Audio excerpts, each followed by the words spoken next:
I was defriended today on Facebook over the Minnesota ICE shooting situation.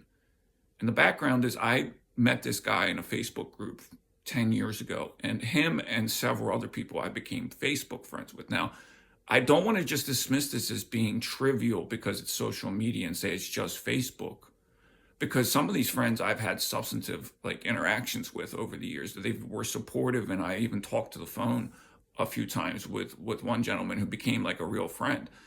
However, this guy, I actually hadn't interacted with him for years, so I barely even knew that he was reading my post. But he defriended me, but then I didn't even know he defriended me. I was actually curious who had. I saw that somebody had defriended me, but then he messaged me, and in his message, he basically offered me, I don't know what else to call it except like a purity test that he, I guess he was implying that he would refriend me if I passed the purity test.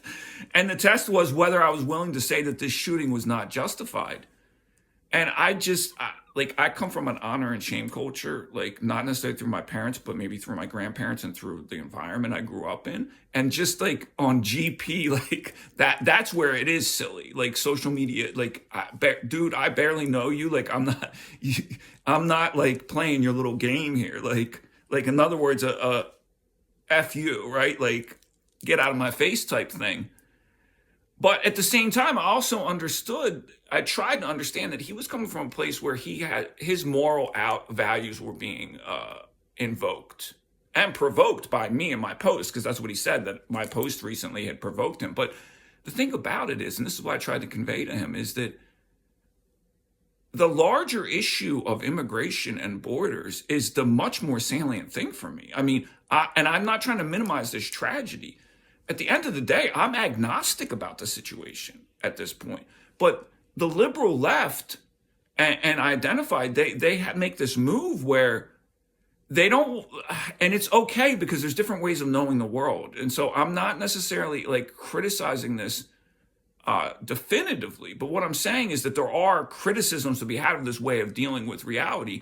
And this way of dealing with reality is essentially, they make it's almost like a faith-based statement. They're like, this was wrong. And what's happening in this country around immigration is wrong.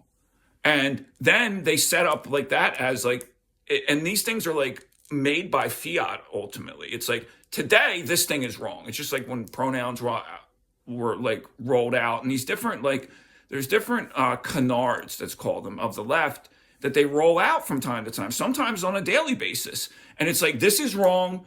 And in this collectivist way and this emotional way, you have to go along with it. And it's just I'm not going